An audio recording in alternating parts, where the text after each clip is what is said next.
between our seat and yours. Find a moving as a vagabond of the earth. Enmity between our seat and yours.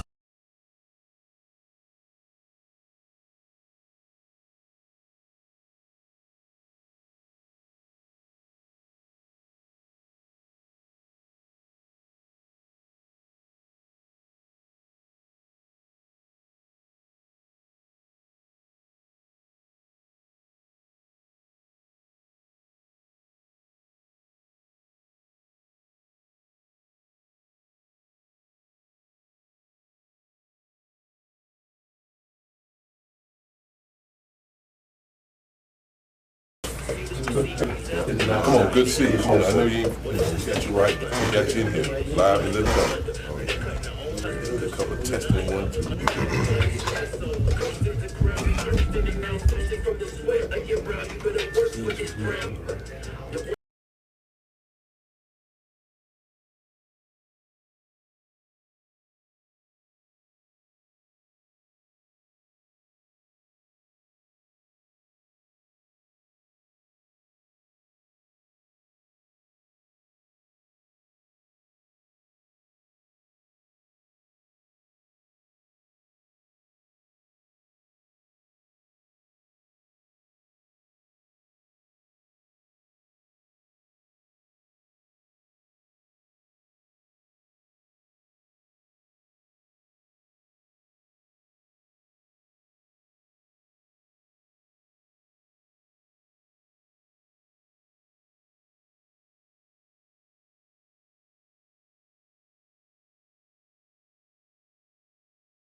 Shalom, brothers and sisters.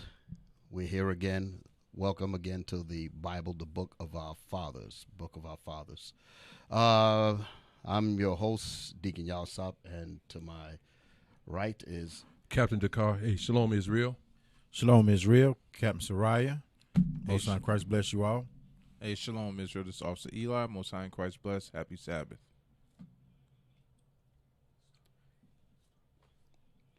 What screen am I following? I'm just going to talk because I'm.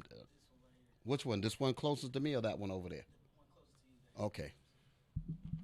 All right. Shalom, brothers and sisters. We have a little bit of difficulty, technical difficulties here. I guess we got to get some of that wake-up juice, but we got to get it in. Today's topic is truth and freedom. Truth and freedom.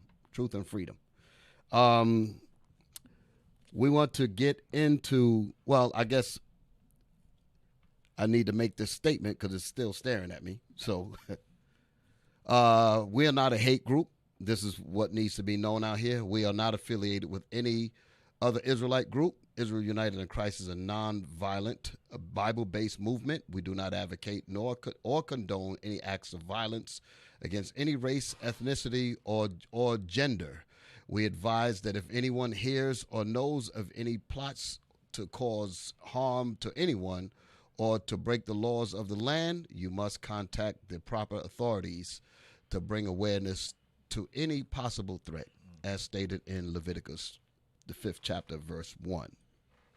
What I want to do is I want to go into the subject and I want to talk about the fact that we are the Israelites that the Bible speaks of, and this is the Bible, Book of Our Fathers, and the objective of this program is to alert and put it inside your brain that this Bible is the cure to your problems, to our people's problems.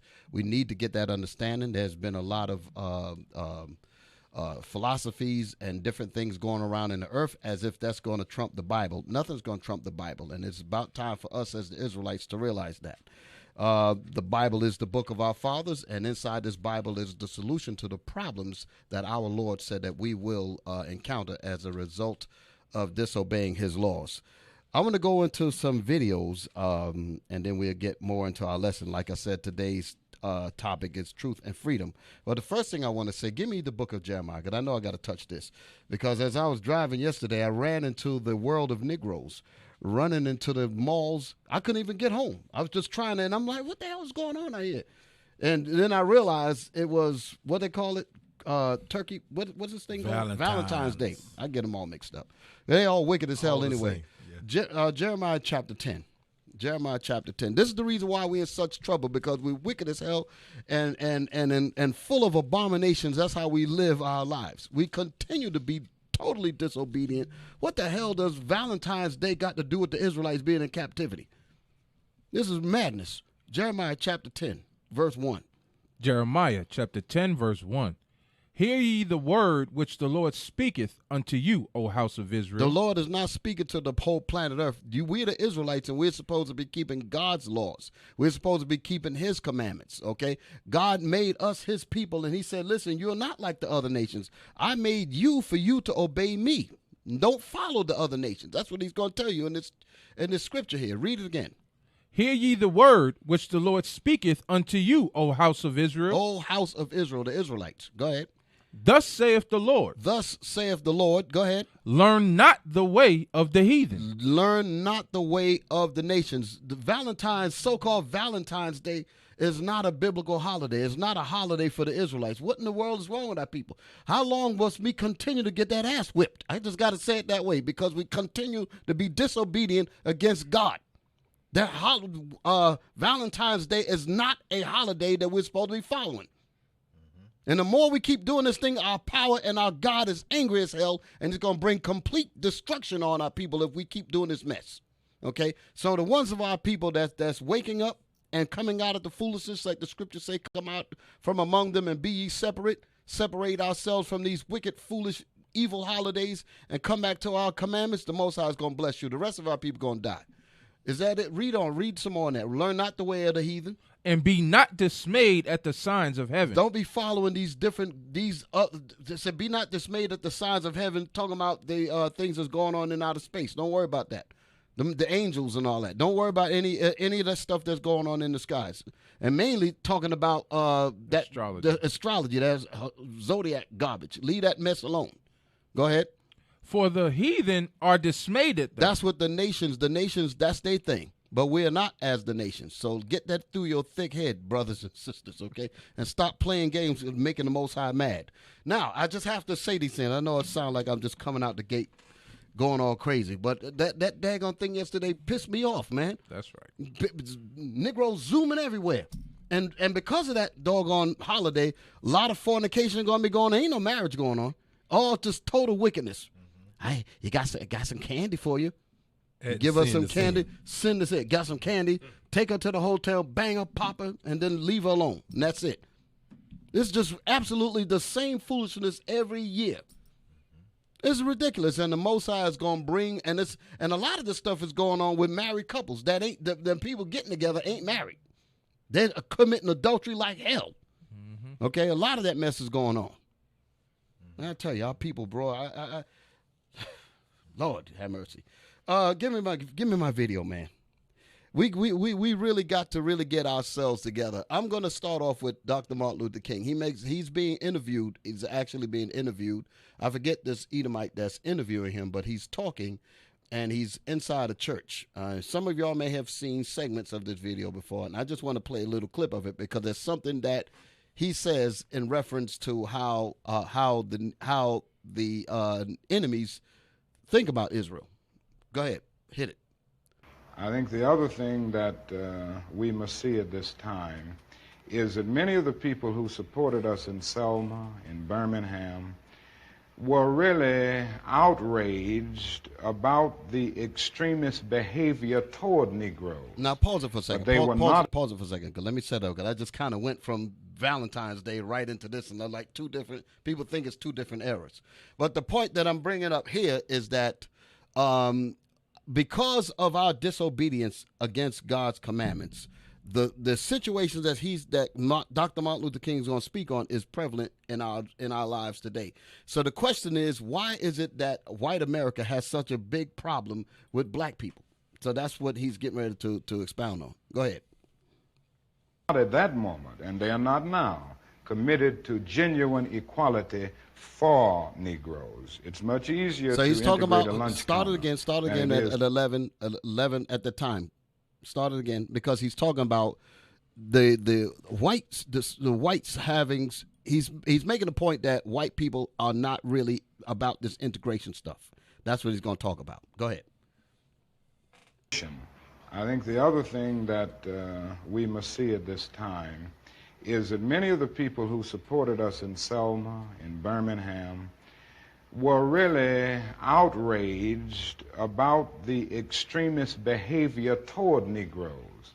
But they were not at that moment, and they are not now, committed to genuine equality for Negroes. Mm-hmm. It's much easier to integrate a lunch counter than it is to guarantee an annual income, for instance, to get rid of poverty for Negroes. So pause it for a second. So what Dr. Martin Luther King is making the point, he said there ain't no real integration coming down the pike. He said that it's easier to integrate a lunch counter, to integrate sitting on a bus, but real integration ain't coming down the line. Okay, so this is letting us know that the perils that we face in this country needs to really be looked at, and for us to come together like the scriptures say. But instead, what are we doing? Running after Valentine's Day, running after the heathen, running after these customs, and making the Most High mad. And that's the reason why the Lord going to continue to turn the heat up on our people. We're going to start to see that as this program goes on. Go ahead.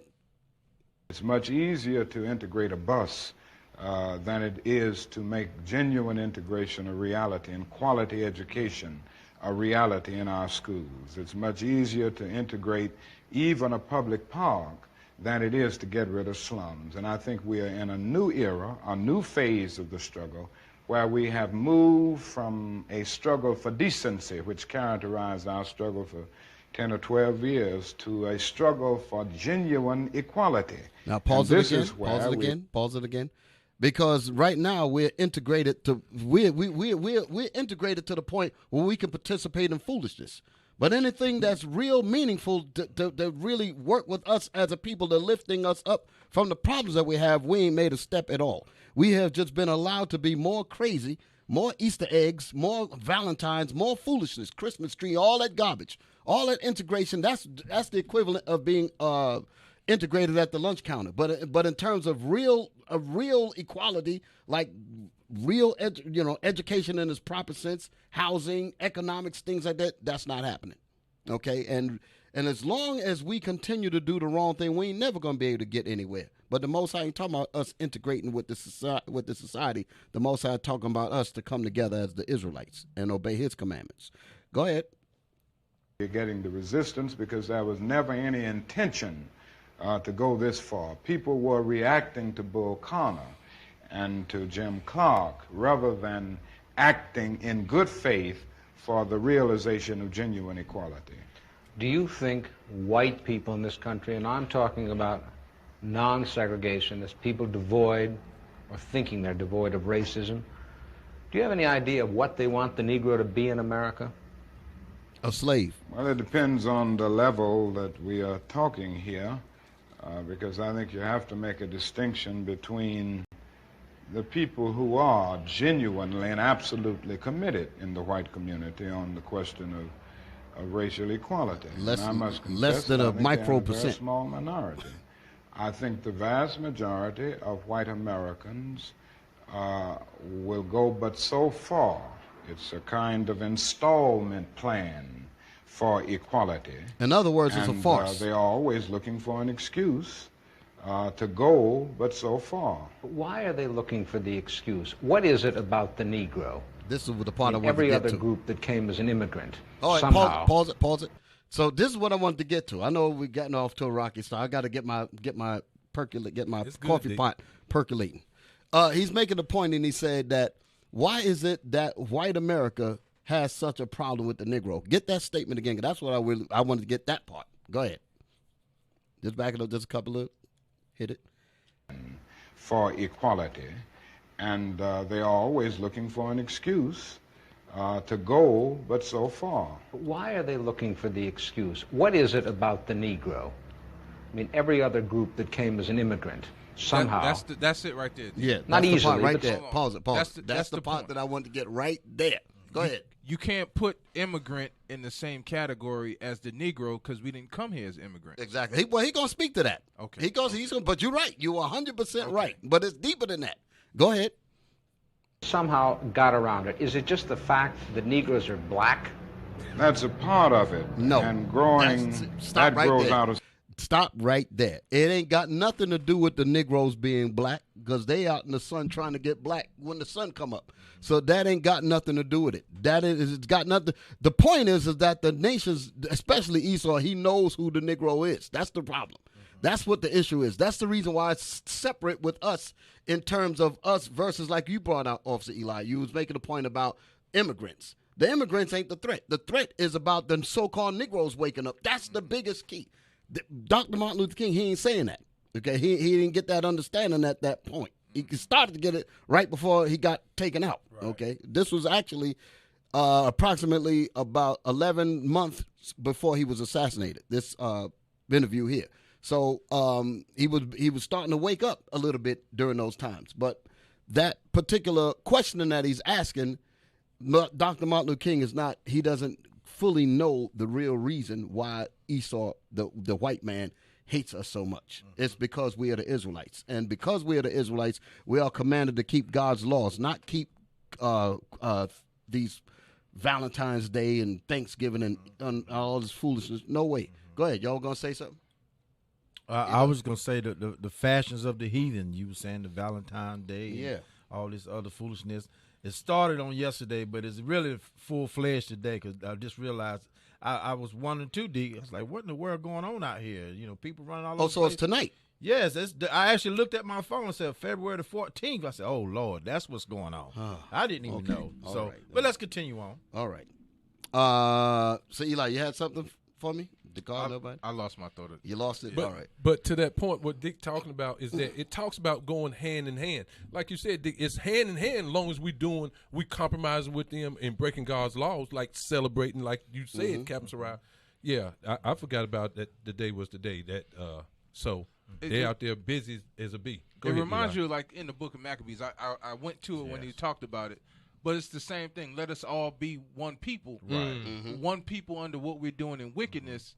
But when it comes to, like, I think with Martin Luther King at that time, he spoke as intelligently as he could on the subject, just without the Bible, right? And no different than what they say today. They just can't use the Bible to differentiate between what Esau's real agenda is, as opposed to what our purpose is. They can't use the Bible to do that, so they're just going to speak intelligently, but they can't bring the Bible to full surface as to why we're in this condition. Exactly. And then I keep hearing equality. When I looked and read in the Bible, especially in Deuteronomy 7:6, there is no equality. There is no equality when it comes to the Most High God. Right.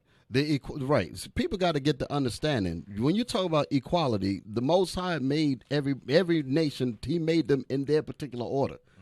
That's how they're gonna be. It's like he made the different segments of society.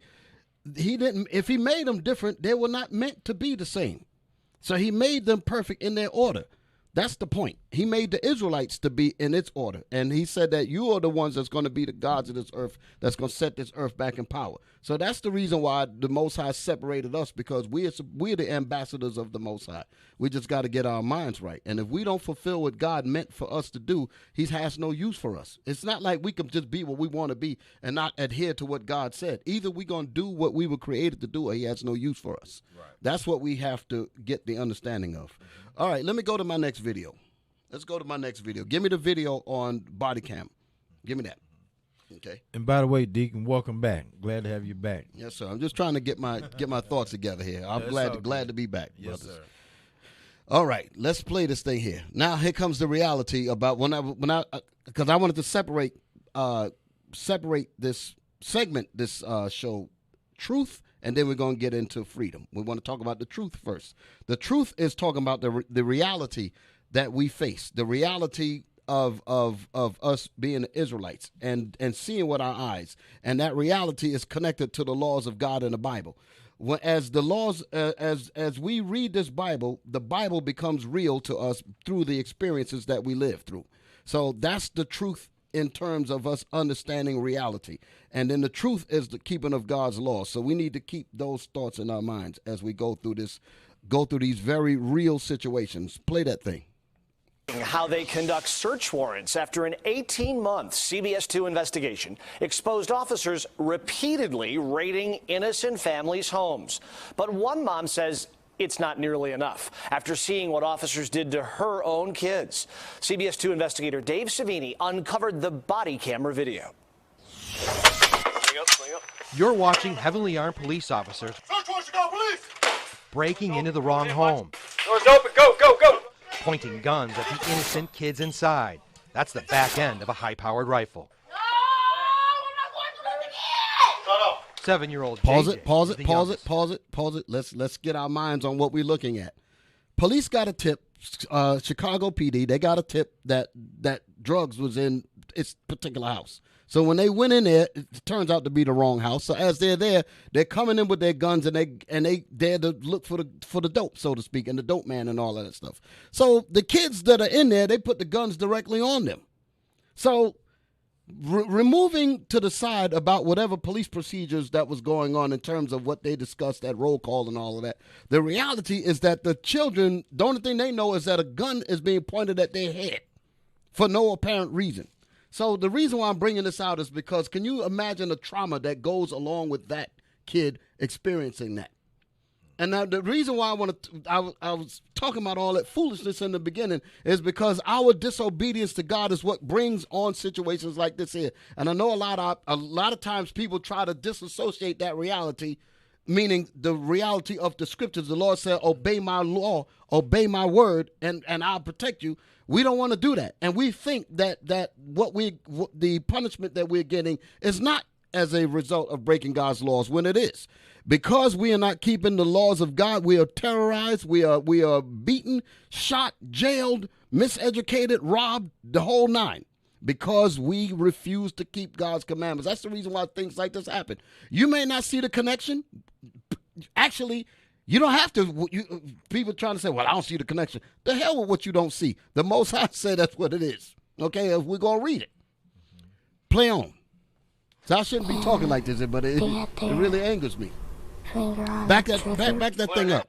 Back that thing up. Because we're going to show you out this Bible. I know a lot of times, I sound kind of rough when I say the hell with what people think. But that's the way you got to be when you're trying to get people to see what the Most High is really doing. Mm-hmm. Go ahead. Dick, just for a second. See what it says That's there? what I want to point out. Right.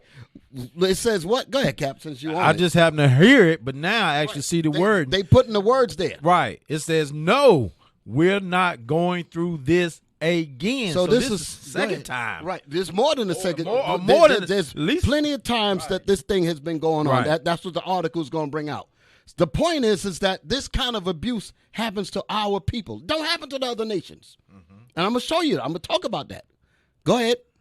Shut up. 7-year-old Jake. Cop told us shut up. Right. And they had their finger on a trigger. His sisters, 11-year-old Talia and 14-year-old Savannah, on the ground at gunpoint. Please do not shoot me. Please. You're fine. I can hear her. That's the mother. Hear her yell. Their mother, Crystal Archie, is seeing what happened to her children last April for the first time. She was on her way home from work when the raid happened. You just see the guns at the back of her head. Come on, get up. Get up. They're handling heavy artillery. It would have taken one slip of your finger, and my children would not be here. Now, after the CBS 2 investigators exposed more than a dozen similar bad raids, CPD has finally changed its search warrant policy. Pause it right there. CPD. They said after, and they always get our people to speak on it, but they said after dozens. What did they say, dozens? They said after a number of them. I don't remember if I heard the word dozens or not. Right. But they said after a series of these bad raids, now they decided to revamp and change their policy. Right. If this had been Esau, this would not have happened once. And if it did, because somebody might say, oh, okay, they might find some Edomite that this might happen to. There's a difference between what happens to Esau in terms of a raid like this and in terms of us. Let me explain the difference. We have a collective injury of being abused. White folks don't have that. If that happens to them, they're not going to look at it and internalize it the same way we're going to internalize it. The girl is scared for her life. She says, please, I've done nothing wrong. She's actually thinking that she can die, just like that. The other person is saying, no, not again. This is a recurrence of abuse. What do you think this does to us psychologically coming from that? We're no more good after that. Our minds are messed up. We go into society. Our lives ain't worth nothing. The protection ain't worth nothing. That just changes your whole mentality towards everything. You might as well just start smoking dope, getting drunk, being promiscuous, because my life is worth nothing. Here I am sitting in my own house, not bothering nobody. And next thing you know, I got guns pulled on me again and again and again. That sends a message. That sends a message to our people. That's what that does. That's a horrible thing to have to ingest in our psyche. Let me just say this here. Normal Americans, when they look at the police department, when they look at the law enforcement, they're not afraid. When they see police coming in, they're friends. They view them as friends. They view them as, you are my protector. You're my. That's the way the police is supposed to be viewed by everybody. Mm-hmm. That's not with us. When the police roll up on us, we thinking that I can be put to death and nobody's gonna tell my story. Right. You know, there's something wrong when I'm riding around in a car and got to make sure that Facebook is live. You understand? So that somebody can see that. Listen, I'm dying for no reason. That's trauma in itself. This is the kind of reality that we live in. Situations like what's the sister Sandra Bland and the rest of and what's the brother that got shot in the car, got all shot up with the woman that watched the boy get killed. Right. All of these kinds of situations is to be we don't have that safety feeling there. So something is definitely wrong. So this whole thing about integration ain't never going to be. The Most High did not bring us here for integrating purposes. He brought us here for us to get our punishment so that we can return back to the Most High and unite together. That's the point. Whenever you try to do anything outside of that, including Valentine's and the rest of this stuff, you're going to go off the deep end, okay? So I just want to read this thing here. CPD, Chicago Police Department, has finally, after multiple raids, decided to change their policy. Does this mishap happen to other nations or Esau? The answer is no. And even if they do, which I seriously doubt, the others don't have the American, meaning KKK, legacy of compounded trauma. The other nations don't have what we have. We have compounded trauma. So whenever this thing happens to us once, it sends us into a whole spiral of abusive experiences and turmoil and psychological damages, relationships, and everything else. All it takes is once, because it just opens up all of the other avenues of abuse that we have suffered. The reason why I'm bringing these things out is because if we understand that these are our realities, that means that we have to be more serious in being disciplined and keeping God's laws and stop the foolishness that we are currently doing. Thanksgiving and all of these things. The more we do that thing, we're basically saying that the destruction to our people and the terrorizing is not enough. This is not enough. Them kids are crying, thinking that they're going to die. That's terror. That's terrorizing at its best. Those kids was terrorized. The moms terrorized. Well, this thing comes all the way back in slavery. Comes all the way back. It never changed. Some people can't even fathom the severity of mental abuse that we suffer as a result of being black in America. Some people can't even understand that thought. Yet people talking about, let me try to sympathize with you. You can't, because you have no idea what it's like to receive what you're dishing out. They know about what they did to us, but to be the recipients of it is a whole nother level. Okay? Now, give me Deuteronomy 28:32. Okay, let me start talking about some of this abuse. This is truth lends to abuse, meaning helps us understand by us not keeping the laws of God, the abuses and the trauma that came in breaking God's laws have became a reality. Okay, read that. Deuteronomy chapter 28, verse 32. Thy sons and thy daughters shall be given unto another people. Let's stop right there. Thy sons and thy daughters shall be given unto another people. You read that in church and it will really have no effect. It doesn't really have any it doesn't conjure up any emotions and any kind of feelings. But when you read that again, thy sons and thy daughters shall be given unto another people. Thy sons and our daughters shall be given unto another people. What that means is that slavery. That's what it's talking about. Now, just think about what it means in that statement. Think about what it means to be breeded, or being breeded, as they would say. Being breeded. As you're supposed to be parents.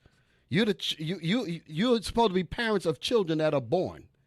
But when you're being bred, just think about how they bred horses, how they bred dogs and cats and things like this nature. Soon as the things are born, it's taken away from the mother and they send it to wherever to make a profit off of it. That's what they did to us. That's what happened to us. Us being bred as our children were taken away from us and they were literally given into captivity. Read it again. Read the verse again. Because what we know about what happened to us in history, our children were taken away from us as a result of being breeded. They put this man with this woman. I want a strong black buck. Y'all get together. And when that child comes out, we've taken the child from you. So the mother doesn't have a chance to really be a mother. The father doesn't have a chance to really be a father. Go ahead. Thy sons and thy daughters shall be given unto another people, and thy eyes shall look and fail with longing for them all the day long. Meaning our children were taken away and there was no power to get them back. Is that it on that? And there shall be no might in thy hand. And there shall be no might in our hands to get our children back, to actually bring them up in the nurture of the scriptures, to bring them up as my son, to bring them up as my daughter. You don't get to do that. That's not to you. I'm reading these points to stir your minds up into the seriousness of what happened when we broke God's laws, for us to recognize that the reality of what happened to us is real, and we cannot no longer be playing games in these wicked holidays. Deuteronomy 28:19. Deuteronomy chapter 28, verse 19. Cursed shall thou be when thou comest in, and cursed shall thou be when thou goest out. So cursed shall we be when we come into the world, and cursed shall we be when we come out of the world.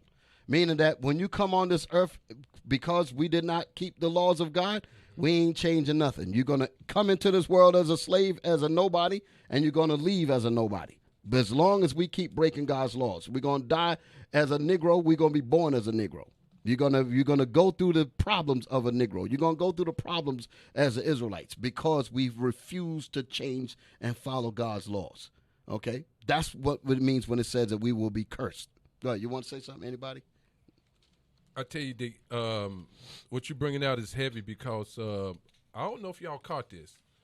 When the reporter was talking to the kids, and the sister was right beside her brother as he spoke and began to tell him what he experienced, you can see in her head she was playing everything over in her head all over again. She was just staring out just into a space because she realized what I went through, that's not normal. It's not normal for a kid to go through that. Those are the curses. Those are the things that we're experiencing. Why? Because we would not keep God's commandments. I tell you, Dick, I like this already. Keep going. All praise to the Most High. So now, even up to now, when we go in stores, we get followed. Everybody don't get followed. Think about that. Just the mere, you got a pocket full of money. You're going to spend, you're going to make sure that you ain't doing nothing out of the ordinary, nothing, but you getting followed. Why is that? Because we are the Israelites. Because we broke God's laws, and because we broke God's laws, all of these curses are going to fall upon us. And that in itself puts a negative stigma upon us as a people, okay? You say, well, damn, what is it about me? Why is it that you're following me? And we get all antsy about it. But we don't realize that we are in our enemy's lands and we're hated. And why we hate it? Because we are the Israelites. But the problem is we haven't learned that we're the Israelites yet, and we have not returned to the Father. We have not returned unto his laws. And because of that, we're going to always catch hell. We're going to be cursed when you be born into this earth, and you're going to be cursed when you leave it. Okay? Y'all got something? No, sir. No, y'all nodding. I just want to say, though, D, and whether y'all realize it or not, this is the raw truth. This is truth. Accept it as it is. And that's what a lot of our people don't want is truth, okay? But we're bringing the truth out here in the Bible, the book of our fathers. Go ahead, D. Say something. I got to look up something. But that's just the point I'm trying to make, Give me John 8:32. That's just let us hear the word of the Lord. The Bible speaks all by itself. And we've had this book, okay? It's not just a book. This is actually the Bible. This is our history, okay? And we've been overlooking this Bible, this book for so many years and centuries, not realizing that this book is about us, okay? And we just read it and glance over it as though it's a bunch of stories and fairy tales or inspiring stories. But yes, it is inspiring, should inspire us. But there's a very deeper meaning to this Bible than we've been taught, okay? Give me that, John 8:32. The book of John, chapter 8, verse 32. Uh-huh. And ye shall know the truth, and the truth shall make you free. Did you hear how many times it said that, the word truth? It said, ye shall know the truth, and the what? And the truth shall make you free. And the truth is going to make you free. That's why we right here, right now, trying to make our people in their minds free from the lies and the deception and bring you truth according to this Bible, okay? And these things are right before us day in and day out in our lives and not ever really coming to the reality of it. That young man, like you said, Captain Dekar, that young man, he was stunned just when you had when they paused the video. I seen the young man in the white shirt just looking up. This young man don't even know what he's in. He has no clue. But this is something that's going to follow him for the rest of his life. All right? Yeah, let me add. I was thinking of a precept, Eli. Get 2865 because even for me to watch these kids, Dick touched on it. I want to bring it back up again. Verse 65. Deuteronomy chapter 28, verse 65. And among these nations shalt thou find no ease. Even the children, even these kids, There's no ease for them either. They're experiencing what we always experience. Just 2020 coming up again. This is the same thing. There's no ease now. There's no ease for our people. Read it from the top again. And among these nations shalt thou find no ease. A 7, 8, 9, 14-year-old. There's no ease for them either. Read on. Neither shall the sole of thy foot have rest. There's no rest here because we're not keeping God's commandment. Read on. But the Lord shall give thee there a trembling heart. Until we get our minds right, we're going to continue to endure these curses. Go ahead, Dick. Yeah, all It's right. more on that. Read on. And failing of eyes and sorrow of mind. Right, exactly. So the Most High is going to continue to turn the heat up on our people until our people repent. There's four major. There's many reasons why our people are catching hell, but I just outlined just four of them here. 4 out of many. We don't have the proper education. When I say proper education, I'm not necessarily talking about Esau's education. Education is supposed to teach you how to live your life. That's what education really is supposed to be about. It's supposed to give you the tools so that you can be productive in your society.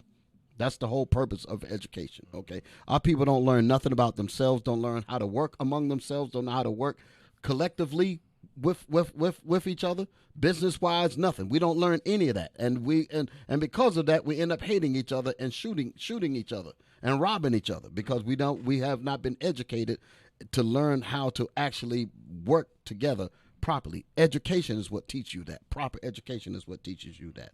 Unemployment. Well, if you don't have the proper education, you don't know how to put together a society. You can't even build any kind of employment for your own people or anything. But yet we got trillions of dollars that we just give away every year. Like, for instance, the foolishness that we were just talking about with this Valentine's Day. That mess is going to make all kinds of money, but meanwhile our people are catching hell. Why? Because education would have told you, don't do that. Your people need to have these resources for our own selves. Education would have taught you that, to know how to deal with your people properly. The other thing is poverty. Poverty is an obvious one. Because we don't work properly together, not having the proper education to know how to operate among each other, we don't have the proper employment system where we can employ each other. That's going to lead to automatic poverty. And once you have poverty going to bring on mental despair, psychological despair. Then that paves the way for let me get dope, let me get the drugs. Okay, so there's your 4 evils that's prevalent among many other evils that's in our society. Many other evils. Yes, sir. Eli, you had something? You got education, unemployment, poverty, Deke. Right. And now I'm talking about drugs now. Okay. Drugs is the last one. Drugs becomes the comforting antidote because of the other absence of the 3. Because we have not been disciplined to deal with educating to learn how to use education properly for us to really operate collectively together. We don't have that. Therefore, we're unemployable to anybody, not even to ourselves. Okay, and outside of that, because of those absences, we run into poverty issues. Our people are in despair, don't have the things that they need, and that leads to jail, that leads to crime, that leads to all kinds of ills. And then from there, what are we going to do as a result of all of this despair? Let me get high with that dope. And then here comes the dope as an economy. That's the biggest economy, seems like, in the ghetto. Right. You know, I was thinking about something too. The word ghetto, I should have looked that word up. Ghetto. Let me pause it. Change this. Let's look up the word ghetto. Because we don't, sometimes that word, and I'm just throwing this out there. I'm just throwing it because it's not in my lesson, but it just hit me in the head. Ghetto. Definition. What did it say? A part of a city, especially it says ghetto. A part of a city, especially a slum area occupied by a minority group or groups. Okay. Let's see what it says. Verb, to put in or restrict, don't move it, to put in or restrict an isolated or segregated area or group. Okay, so they got a better one. Look for a better one because there's a specific definition that they do have for ghetto. Go to maybe Webster or one of those. Brother. Thank you. Yeah, go to Merriam-Webster. Right there. There's the first one, Deke. Okay. A quarter of a city in which Jews were formerly. So that's talking about now. When they say Jews, they talk about what happened over there in there. They ain't really referring to us, but that's what it really should need to be talking about us. Right, exactly. Right. Because it's really talking about us. But they're going to try to say it's talking about the ghettos of in Auschwitz and all of that. That's BS. We're the ones that's living in these horrid conditions. So the term ghetto really applies to us. But the reason why I was asking about the term ghetto itself, because the ghetto is, go back to the other, let me see. Let me look at the number second two. one. Number Yeah. two. That's it. A quarter of a city in which members of a minority group live, especially because of social, legal, or economic pressure. And so ghetto and economic pressure can be one set of ghetto. Economic pressure, that's one ghetto. Psychological imbalances is another ghetto. In other words, traps. That's the word I was looking for.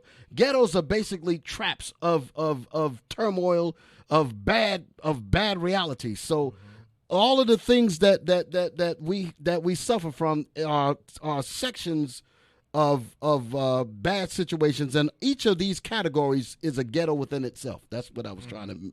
That's the point I was trying to bring out. All right, so I'll fix that up when I research it some more, so I can make better sense out of it. But I know what I was trying to say. But Deke, you said traps, and Right. That's what I'm trying to say. Ghettos is another word for traps. But that's what they call it. They call it trap houses. They call it the trap. Okay, help they me don't. out, brothers. They don't realize that the trap is to keep them in sin. Right. All of the economic pressure and so forth. It's a trap to keep you in sin. So you sell drugs. Right. Which they call it trapping. Right. But you trapping yourself in a house to sell drugs. Exactly. Even when you read on a little bit more, it goes into it. Looking at Kinda vaguely, 3B, it says situation that resembles a ghetto, especially in conferring inferior status or limiting opportunity. That one helps me out.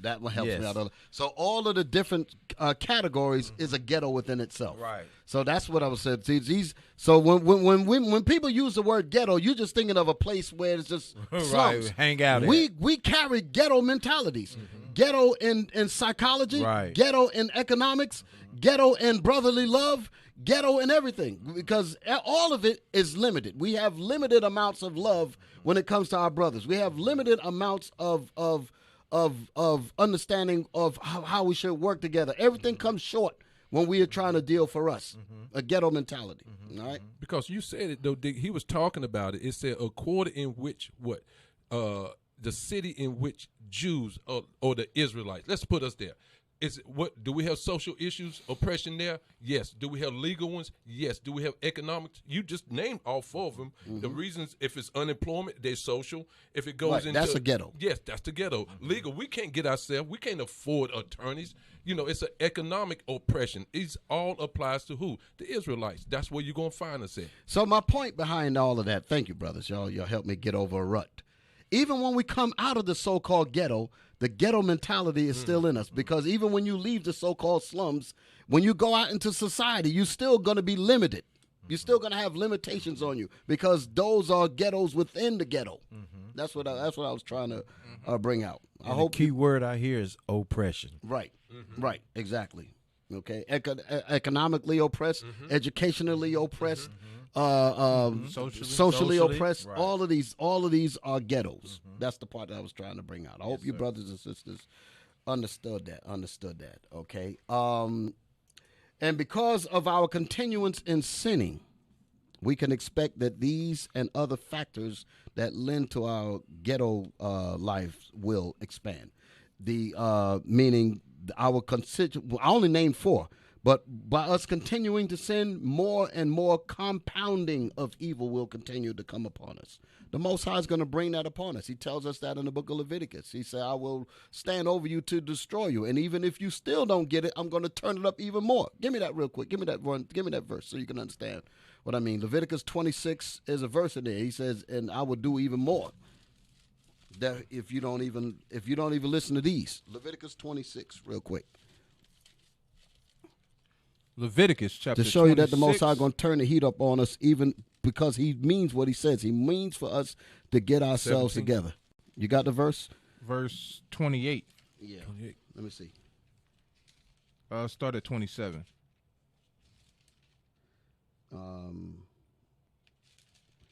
Go ahead.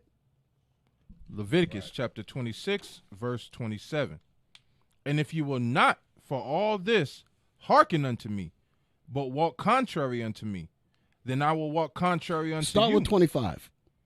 Verse 25.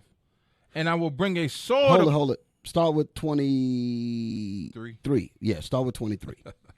Verse 23. And if you will not be reformed by me, by these things, meaning the corrections, the Most High is putting punishments on us to correct us. If that will not change you, go ahead. But will walk contrary unto me, and you will continue to deal with these wicked holidays and continue to disobey my law. Go ahead. Then will I also walk contrary unto you. Go ahead. And will punish you yet 7 times for your sins. You see that? So the Most High say He's going to amplify it. He's going to exponentially increase our hell. He's going to make our hell worse, like he says in the book of Isaiah, chapter 5. He's going to make things much worse for us. So that's what I was talking about. Read on. And I will bring a sword upon you that shall avenge the quarrel of my covenant. And when ye are gathered together within your cities, I will send the pestilence among you. When your ghettos, go ahead. And ye shall be delivered into the hand of the enemy. And that's where we are now. Go ahead. And that's the reason why when they do these raids and all that, we're the ones that's experiencing those traumas. Go ahead. And when I have broken the staff of your bread, 10 women shall bake your bread in one oven. And they shall deliver you your bread again by weight, and ye shall eat and not be satisfied. In other words, Most High is going to continue to tear us down. No matter, so you can understand what this is saying.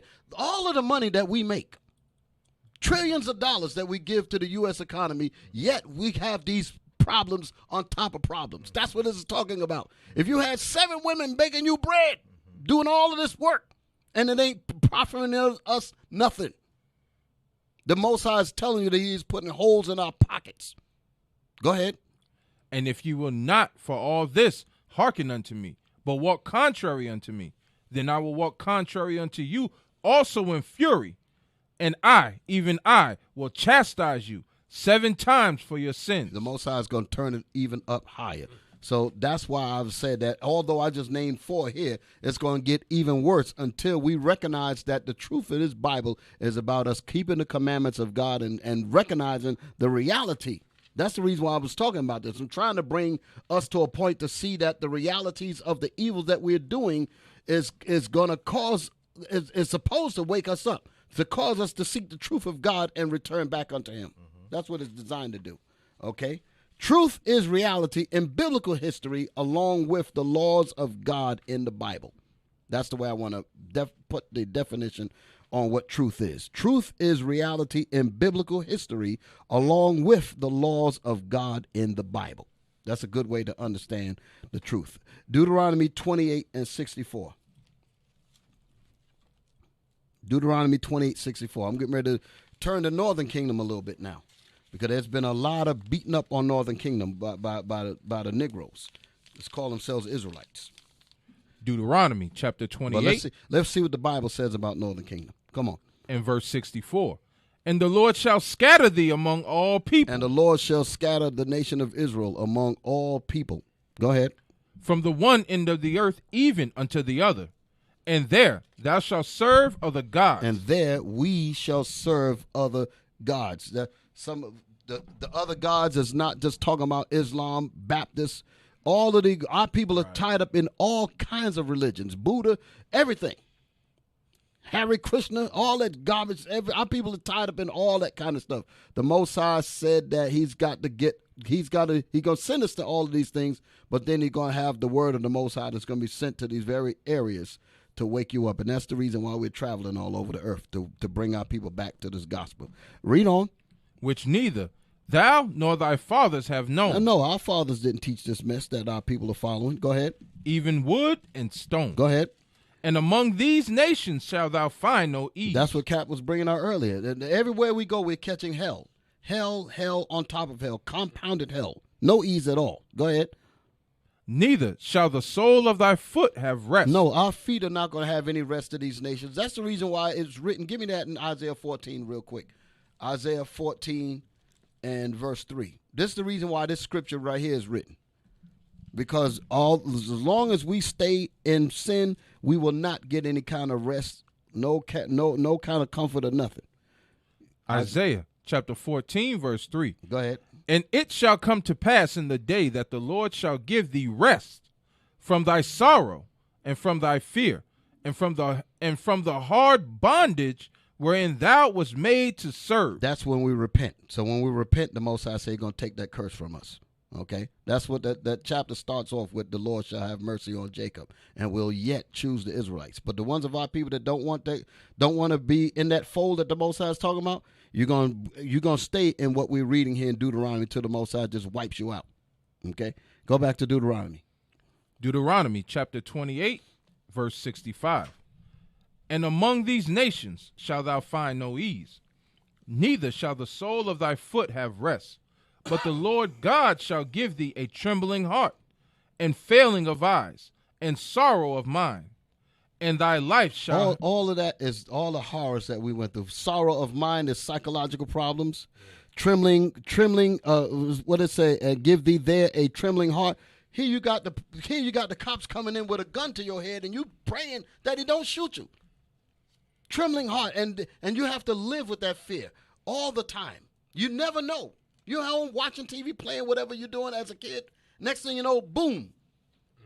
And that has happened numerous times in the ghetto. Playing with your gun at the playground. Playing with your toy gun Playing at the with playground. your toy, you get blasted. Eating ice cream on the couch. Yeah, I thought about that one. Just think about that. And just think about the trauma that a mother goes through, knowing that that's the reality that she has to deal with as a result of bringing that child to term. Okay? Read. Verse 66. And thy life shall hang in doubt before thee, and thou shalt fear day and night, and shall have none assurance of thy life. We have no assurance of our lives. No assurance meaning that we have no control over our lives. We could die at any second. That's what you heard. When them kids was in the room screaming, that's what they were saying. Please don't shoot me. Please don't shoot me. I didn't do anything wrong. Why would a kid have to say that? And when you continue to watch the video, they were saying that, where's the man with the dope? Where's the drugs? And they were like, we don't know what you're talking about. And we already value this nothing. So what they be like, you lying, bam. And then lie on you, plant some dope on you or something. That's the kind of reality that we live in. That's the kind of terror that we live in. That's the kind of reality, the failing of eyes. All of that stuff is what we literally live in. Go ahead. Verse 67. In the morning thou shalt say, would God it were evening. God, please help me to make it to the evening. Go ahead. And at evening thou shalt say, would God it were morning. That I don't get a bullet while I'm sleeping. Let me make it to the next morning. This is the terror that we live in. Day in and day out. Day in and day out. Go ahead. For the fear of thy heart wherewith thou shalt fear, and for the sight of thine eyes which thou shalt see. Agreed. And the Lord shall bring And thee. we see these terrors, by the way, with the sight of that our eyes shall see. Go ahead. And the Lord shall what? Shall bring thee into Egypt again with ships. The cargo slave ships is in the Bible. So we are the Israelites that the Bible speaks of. Dr. Martin Luther King, that's what he didn't realize. That's the reason why we hate it, because we are the Israelites. It's telling you right here. Go ahead. By the way whereof I spake unto thee. The same way Moses had it written it down. Go ahead. Thou shalt see it no more again. We shall not see our homeland again. Go ahead. And there in this new Egypt, this captivity, go ahead. Ye shall be sold unto your enemies for bondmen and bondwomen. And it means exactly what it says. We were sold as slaves and breeded like horses and cows. Okay, that's what they did to us. Okay, now let's get 2nd Ezra chapter 13 and verse 40. Okay, now we're going to talk about Northern Kingdom just a little bit to show you the terror continue. The terror of the Israelites continue. But let's read about this here. 2nd Ezra chapter 13 verse 40. I'm reading this so you know who the Israelites are. Go ahead. Those are the 10 tribes. Those are the 10 tribes, because the nation of Israel was split at this time. Go ahead. Which were carried away prisoners out of their own land in the time of Hosea the king. Go ahead. Whom Salmanasar, the king of Assyria, led away captive. And he carried them over the waters, And so came they unto another land. But they took counsel. They took this counsel among themselves. The counsel that they took among themselves was to reject what King Cyrus had allowed the Israelites to go back and build in Jerusalem. That's the history that we're reading about here. They said, no, we're not going to do that. We're going to go further away from all of them. Go ahead. That they would leave the multitude of the heathen and go forth into a further country. So this happened over the span of three empires, actually. You had Assyria, which was a King Salmanassar, took northern kingdom into captivity. Then the Babylonians overthrew Assyria. And when they overthrew Assyria, they took Assyria's captives and had the Israelites in captivity. And then Babylon came and overthrew Judah, took down Judah. And now Judah and northern, both kingdoms was in captivity underneath Babylon. Then Persia came and overthrew Babylon. And when Persia overthrew Babylon, he allowed Israel to go back and rebuild because Jerusalem was destroyed by the Babylonians, which was the kingdom before the Persians. Okay, so now the 10 tribes said, we ain't even dealing with that. We going somewhere else. Read. And go forth into a further country where never mankind dwelt. But never mankind dwelt. Just talking about the Americas. That's what it's talking about. The newfound land. Okay, and they got books on that. I got some of them books with me now. Go ahead. That they might there keep their statutes. That we might there in these lands that we're going to, we're going to keep the statutes of the Most High. Go ahead. That's what they were saying. Go ahead. Which they never kept in their own land. Read. And they entered into Euphrates. And they entered into the Euphrates. Now it's giving us the geographic route on how the tribes got over here. Go ahead. By the narrow passages of the river. Read. For the Most High then showed signs for them, and held still the flood till they were passed over. Go ahead. For through that country there was a great way to go, namely a year and a half. Took a year and a half for all of the tribes to make that trip. Go ahead. And the same region is called Osiris. And that same region is called another land, meaning the Americas mainly. That's what it was talking about. And they tell you that in records that Columbus identified this land as America. That's what it says. It's used Osiris as the newfound land that the scriptures was talking about. So the Spaniards knew that the Israelites were here. Okay, now we're going to talk about that. Let's go into some of these books. Deke, real quick, sir. Can I read verse 46? Yes, sir. That's what I needed. That I'm glad because I needed that. That's why I was getting. That's why I was getting the scripture. I wanted to see where you stopped at. Read. Then dwelt they there until the latter time. Then dwelt they, the Israelites, there in these new lands until the latter times, meaning the times that we're in now, when Christ's going to come back. Okay, that's what that's talking about there. That's it. And now, when they shall begin to come. Okay, and they're going to begin to repent. That's what it's talking about. Just like it said in Ezekiel, what is it? The one I always read, Ezekiel 11 and 16. Yes, sir. Read that. So it's saying the same thing. When the people shall come, saying the same thing over there. Okay? Because the Most High was going to wake up the tribes. He was going to wake up Judah here first. Okay? Just let's read that real quick because the latter times is the time for the Israelites to wake up. Come on. Ezekiel chapter 11, verse 16.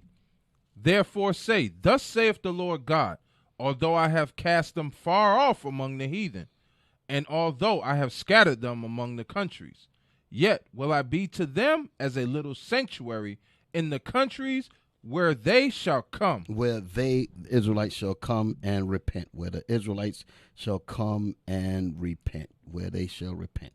Okay, that's what we was reading. Go back to that where we just read there. In 2nd Ezra. 2nd Ezra, chapter 13, verse 46.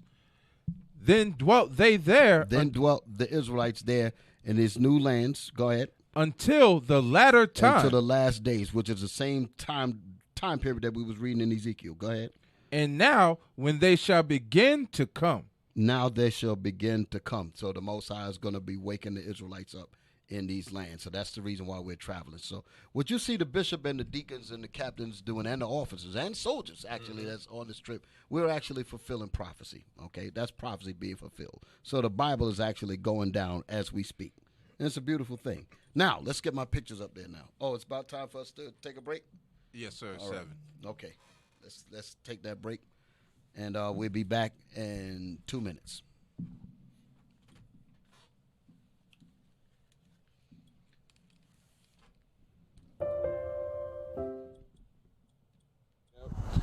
We've been raped, robbed, and ravished, abducted, seized, and hijacked, kidnapped, captured, and held hostage. We've been passed around like petition letters through human trafficking, sex trafficking. We've been a little bit of everybody's property. 1.5 million black men missing, 75,000 sisters missing, and not a thing mentioned because you're not as important as Muffin, the missing cat that left behind her 15 kittens. We've been illegally transported. The blacks, Hispanics, and Native Americans, we're a hot commodity for labor, sex, and money. They want our body parts, eyes, brain, liver, lungs, heart. We've been dispatched and captured and taken away from our families through violence for a long time. We post ads looking for answers. The heaven has eaten us like cancers because the soul we mourn for have been missing since yesterday of 2/16, since Wednesday of 2/15, since Friday when the sun went down in 1993.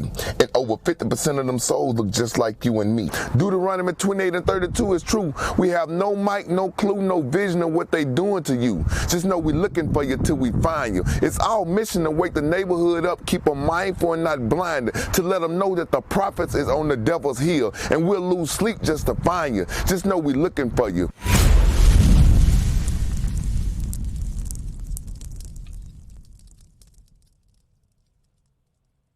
If you by any chance have information of these blacks, Hispanics, and Native Americans that you see on these posters, notify the police because the news is not giving us coverage on the souls that we are missing.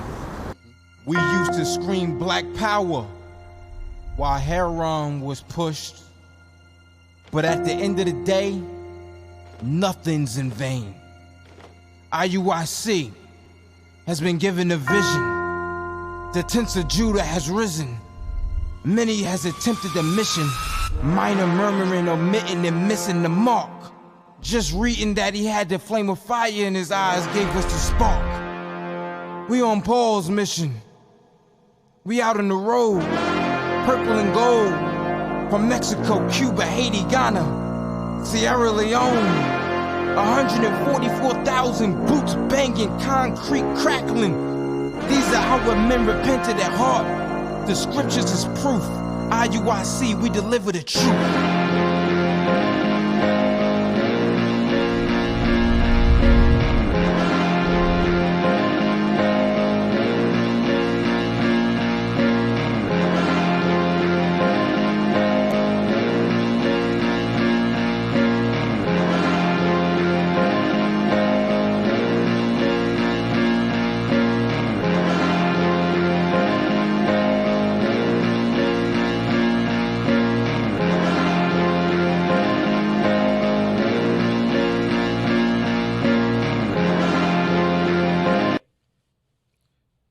Could have let it play out. I was trying to just signal you to let it play, and then I'll get back into the lesson.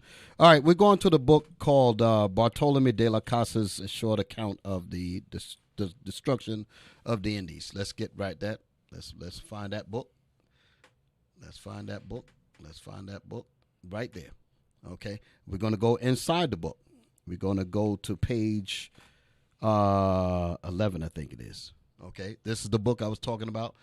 Move it down so they can see what it is, so they can see the page. We're going to talk about Northern Kingdom a little bit, okay? These curses not only happened to Southern Kingdom, which is Judah and Benjamin and Levi, but it happened to, go back to where you was at. You was on the right page. Let me see. Right there. Start right there. Okay, it was page 15. I thought it was, yeah, page 15. That's what I want. At the bottom, just zoom in on that. These right here are, because the name of this book is a short account of, this is Bartolome de la Casa's, a short account, meaning that there's a large account, but he's only giving you a short account of the destruction that happened to the Israelites that was in these areas that you call the Indies. Okay, at the bottom of it, it says I want y'all to pay attention because it's getting ready to, and we'll show you the curses happened to Northern Kingdom as well. Okay, it said it once happened that I myself witnessed their grilling of 4, move the cursor, I don't need the cursor, I can see it. It once happened that I myself witnessed their grilling of 4 or 5 local leaders in this fashion, meaning how they had them grilled up like steaks and hanging them up and all that. And I believe that they had set up 2 or 3 other pairs of grills alongside so that they might process other victims at the same time. They was damn near barbecuing our people, our brothers. Okay, when these poor creatures howls, this is the part I wanted. When the poor creatures, talking about the Israelites that was being burned, Get that picture. I sort of pause it for a second so they can see what I'm talking about. There's one of these things that I showed just a picture. Go to one of those tabs up there. Right there. Is that it? You didn't have to zoom in on it because I had it. Okay, well, that's fine. Can they see it? What screen am I on? What is the screen that they're watching? Is it this one here? What is the They on this. They watching this. I want to know one they're watching. That one over there? Yes, sir. Okay. All right. So that screen there is showing the Israelites being burned in the fashion that we were reading. Again, this is talking about northern kingdom. Got them hanging up there and burning them. You see the guy down there as the executioner. You see another one standing, got a baby in his hands. With legs got him wrapped around, and he's getting ready to burst the baby's head up against the rocks there. That's in the scriptures too. That's in the book of Psalms. How they bashed how they bash us. The Most High said, well, we're going to do the same thing to them because that's what they did to us. Okay?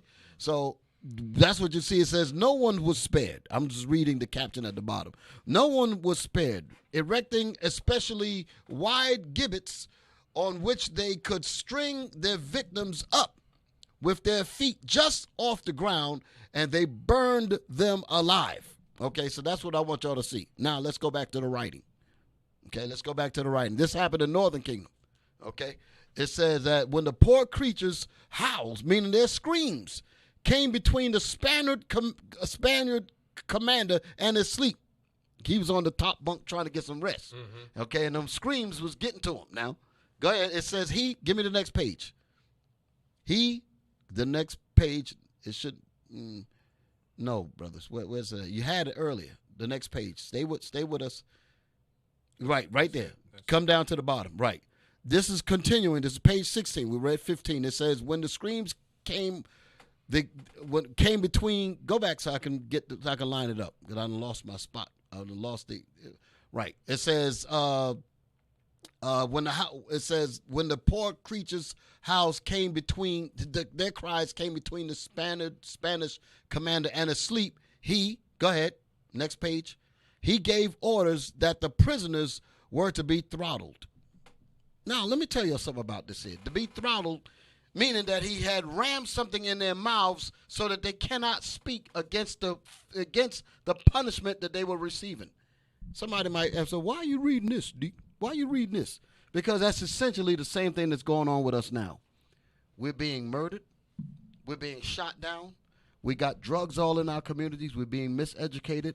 Our women are out of order, not being taken care of. Our children are all gone wild. Our brothers and sisters are locked up, dope, AIDS, all kinds of things. And when we cry about it, you tell us, no, you're not allowed to cry about it. You're not allowed to come on media and talk about the problems of what's going on in your community. You're not allowed to say anything, to speak on anything that you're going through. So in a sense, we are throttled, but you're still burning us.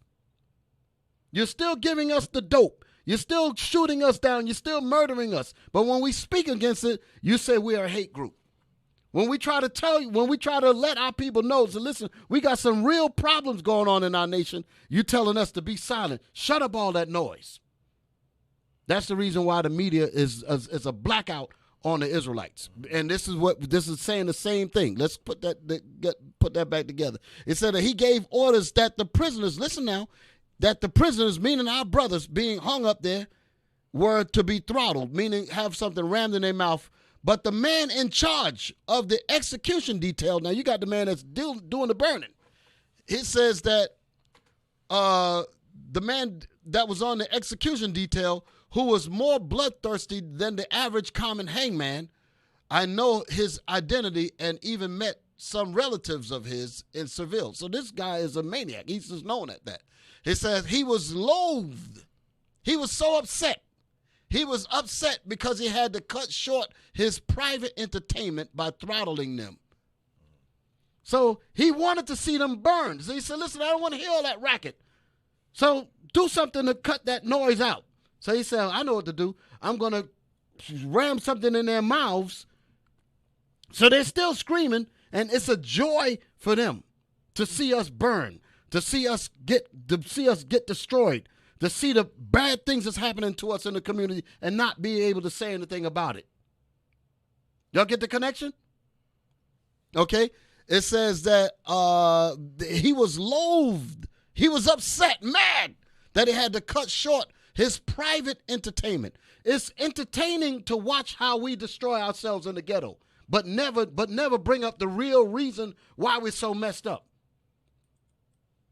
They know that we are in trouble, like they said. They're watching us through their cameras. They're watching us they're on their grading systems, and they ride through our communities. They see the mess that we're in. But when the people in the community try to speak up, you cut that off. Don't give them any microphone. Don't let them talk about it. We don't want the world to know what we're doing to these people. That's exactly what these maniacs have done to Northern Kingdom. That's exactly what they're doing. It says that he was loath to cut short his private entertainment by throttling them, so he personally went around ramming wooden bundles in their mouths to stop them from making such a racket. So to shut them up. But listen what it says after that. And deliberately stoked the fire so that would take just as long to die as if he himself chose. So he didn't relieve the conditions. He kept the conditions and turned them up and made it last as long as he could, because they got such a joy out of seeing us burn. Because they got such a joy out of seeing how we deal with each other, shoot each other down, mistreat our women, mistreat our brothers, our men getting locked up, all kind of evils going on, and they love that thing. But when we try to speak up against it, they say, I don't want to hear that. I don't want to hear you messing my sleep up. Why are they complaining? Shut up that noise. Unplug the cameras. Don't let them speak, but continue to put hell on them. The same bloodthirsty demons that dealt with Northern Kingdom is the same bloodthirsty demons that deal with us now. I have to bring these things up because our people are simple. They don't realize the hell that we're living in. They don't realize the ugliness that we constantly go through, and they run around talking about some damn Valentine's Day. You better recognize the hell that we're in and come out of this foolishness.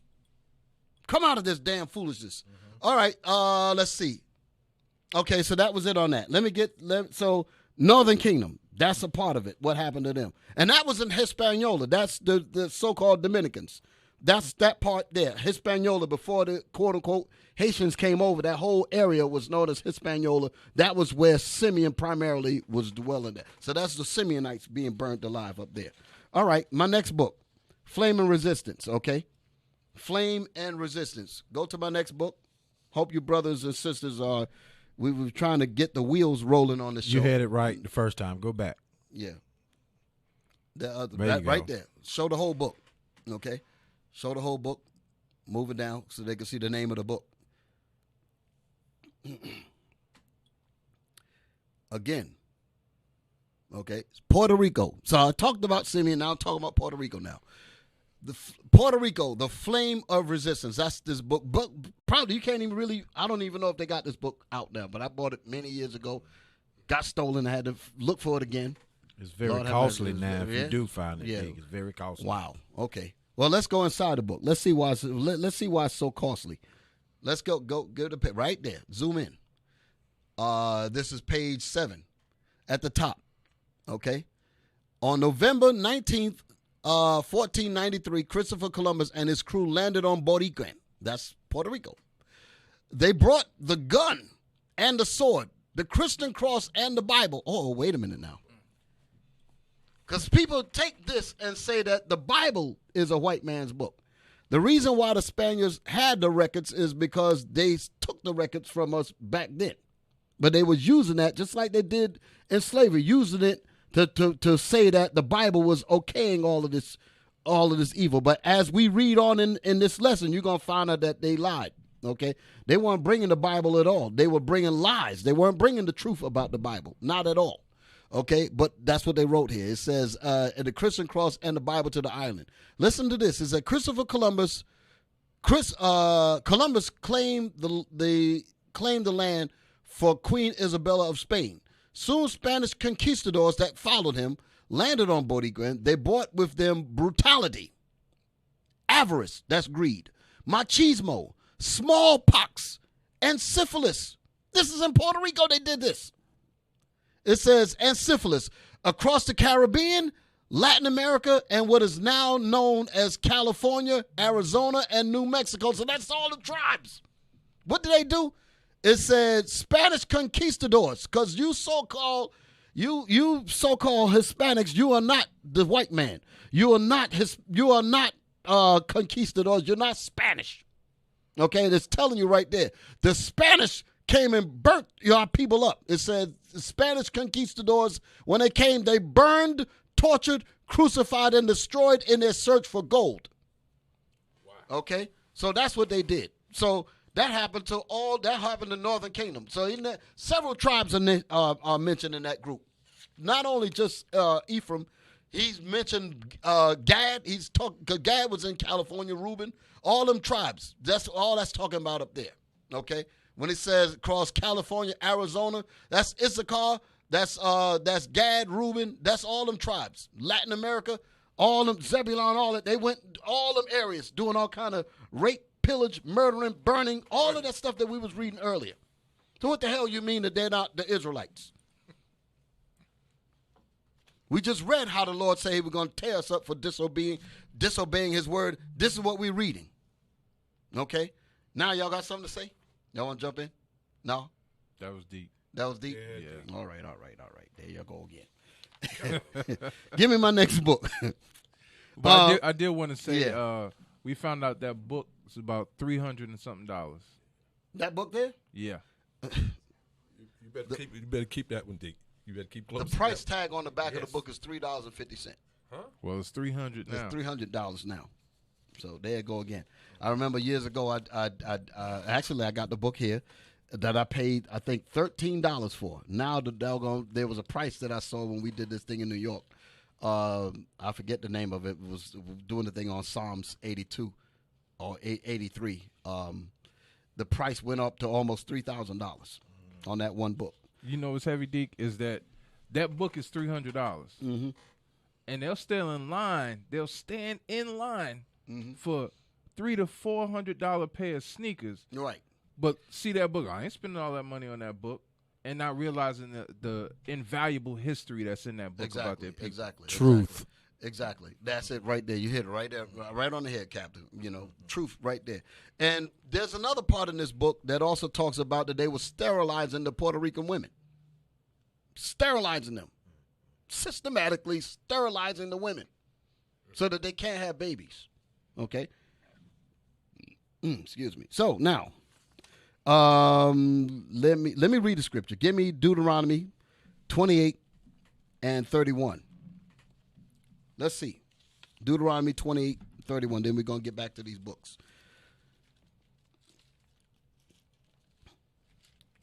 Deuteronomy. Definitely, this is going to be we got to, because I didn't get to the freedom part yet. Because it'd be one thing to read all of this horror and turmoil and trouble and not give us the solution, because the Bible is the solution to our people's problems. But we might not get to that today, but there will be a part 2 to this class. Okay, so we're just trying to go a little deeper with our brothers and sisters to educate them to the reality of the Bible, which is the Bible's truth. Okay, read. Deuteronomy chapter 28, verse 31. Mm-hmm. Thine ox shall be slain before thine eyes. What the Bible say? Thine ox shall be slain before thine eyes. Thine ox, meaning the ox that was on your land, your promised lands, the lands that the Israelites went to after we left from when we got that freedom or that liberty away from King Cyrus. Okay, when the Israelites left, I'm talking about the Northern Kingdom, when they went into a further country where never no man dwelt, when they got there, they had their oxen, they had their cattle, they had all of that. Okay, when the Israelites got there. So when they got there, what happened? What did the scripture say? Thine ox shall be slain before thine eyes. The ox shall be slain before thy eyes. Go ahead. And thou shalt not eat thereof. And thou shalt not eat thereof. So when it said thine ox shall be smitten before thine eyes, there's something else that we got to recognize too. Because as Israel was being traveled, because somebody might say, well, how did they get oxen over there? All that traveling, you don't think they took cattle with them? They took oxen with them? They took all those things with them and multiplied them when we got over here. Go ahead. But it says what? Thine ox what? shall be slain before thine eyes. Meaning that the conquistadors, the enemies, were going to take away the oxen from the natives. That's what it's talking about. Thine ox. So it's letting you know that it's not talking about Judah. The Judah didn't have everything that the white man had over, everything that so-called Negroes had over here, we didn't own none of that. We were brought here with nothing but a chain. That's the only thing that we had when we came over here. But when the tribes of Israel went, took them a whole year and a half. So that means they were bringing over, stopping and getting things and all that to bring all of those things over to this land so where they could keep the laws of the Most High. So they had to eat, so they brought things with them. Y'all all right? So when it said that the enemy came behind them, they were going to take away those things. The buffalo, all of that was taken away from the brothers. Go ahead, read that again. Thine ox. Thine ox shall be slain before thine eyes. Thine ox shall be slain before thine eyes. Go ahead. And thou shalt not eat thereof. And thou shalt not eat. You're not going to prosper off of your resources. That's what it's talking about. Just like in the islands, we're not prospering off of our resources, the oil, fruit, gold, anything. Nothing. We're not prospering. The enemies have taken it all. Deke, when we was in Dominica, I went in the store to buy, I wanted a natural juice from that country. Right. They had Mystic. You see that? Damn. I said, y'all don't have no natural juices from the fruit y'all got here? She said, no, we don't. They don't manufacture. They don't manufacture that here. Damn. You see that? And that's what that we was talking about that documentary, The End of Poverty. They talk about that, how they came in and they took the resources from the people and manufacture them outside of their world and sell it back to them as mystic juice and the rest of it. But yet the fruit grows there. There's not a coffee bean in where was the place in Germany? Germany. In Germany. But yet they're like the number one exporters of coffee back to the place where the damn bush is. Coffee and tea. Coffee and tea. Ain't that something?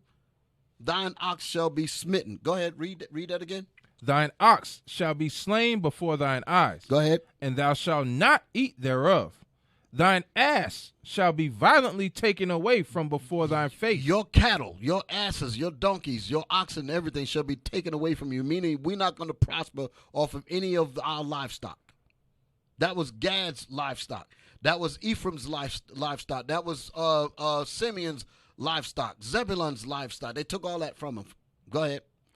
And shall not be restored to thee. And it shall not be restored. Even to this day, it's not been restored to us. So who does fit? The Northern Kingdom tribes. Okay. Now, let's get some more. Now we got my book up there.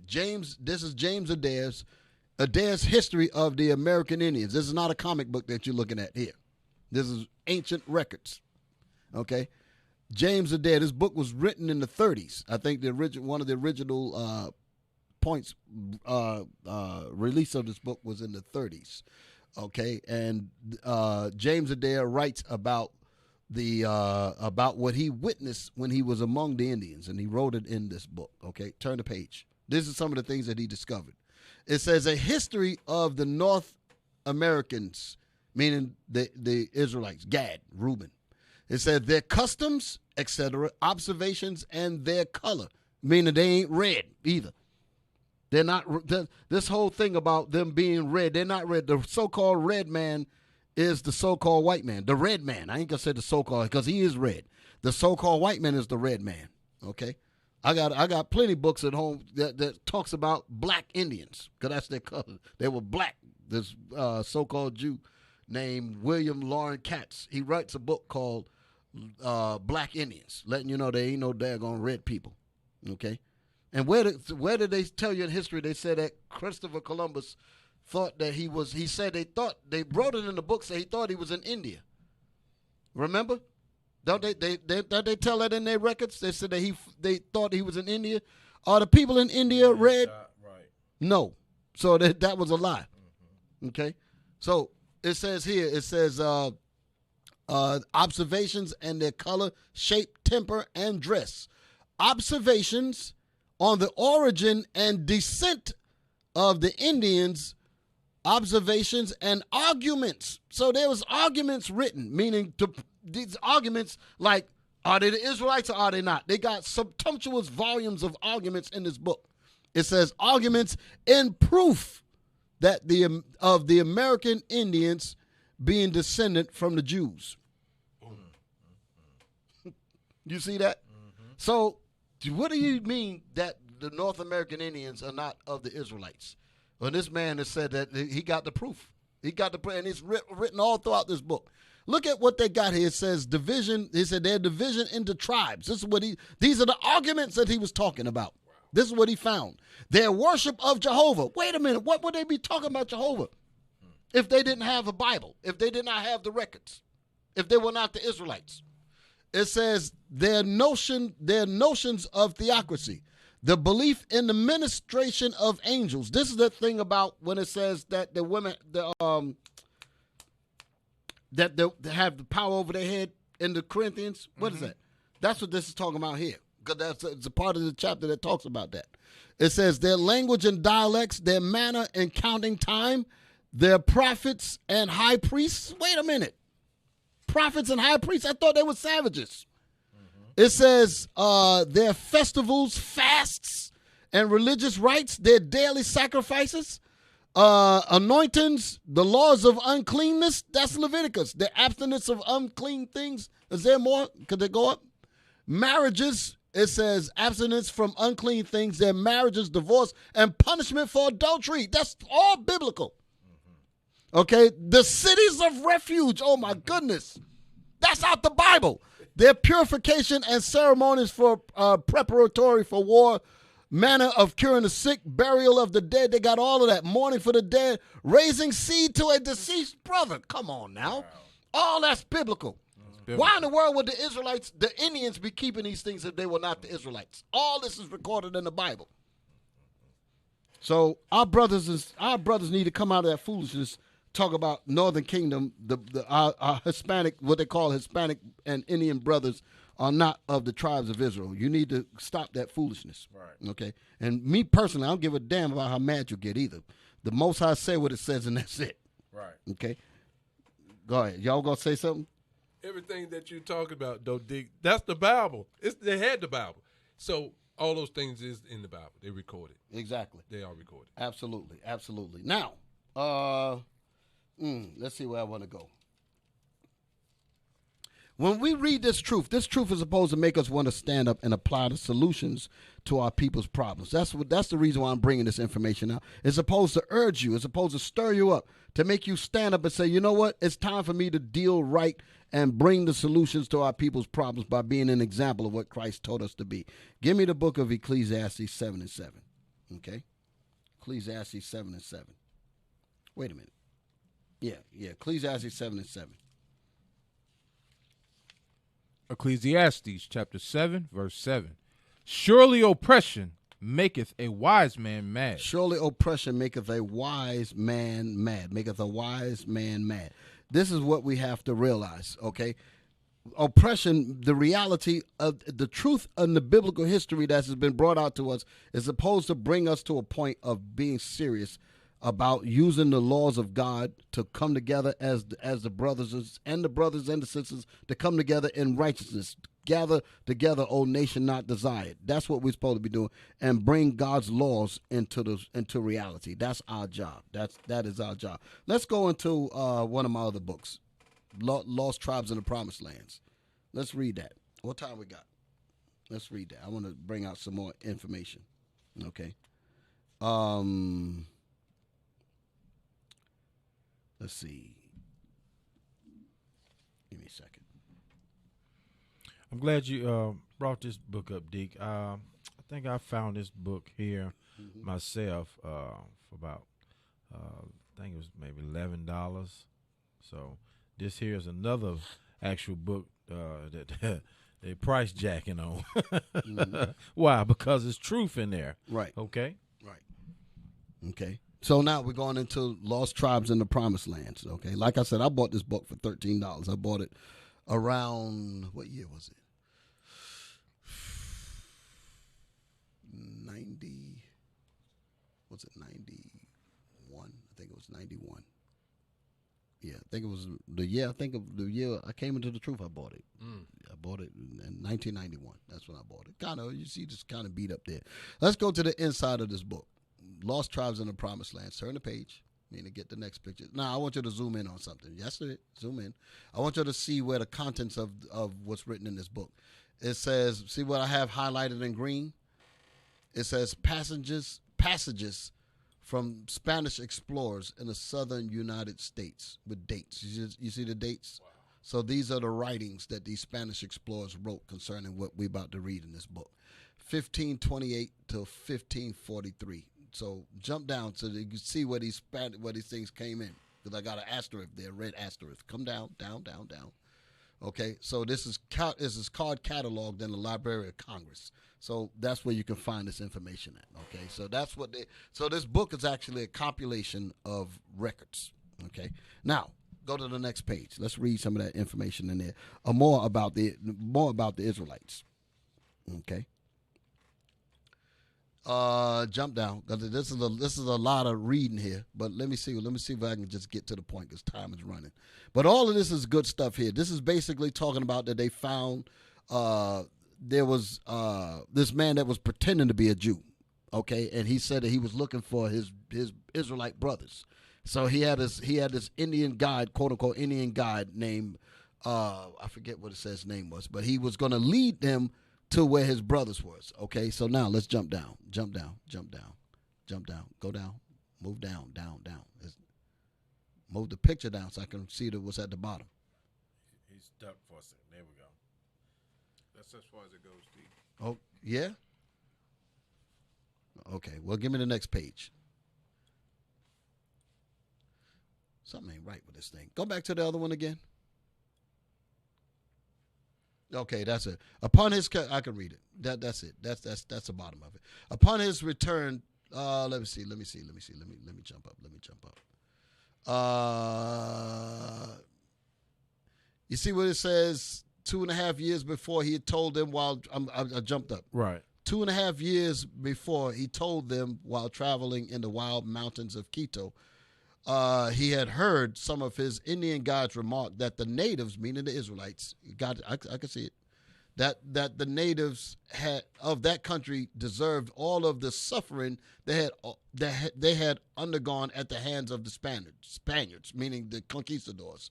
When they asked them to explain why they thought such a thing, they had replied mysteriously that it was because we so badly treated a holy people, the greatest in the world. Wait a minute.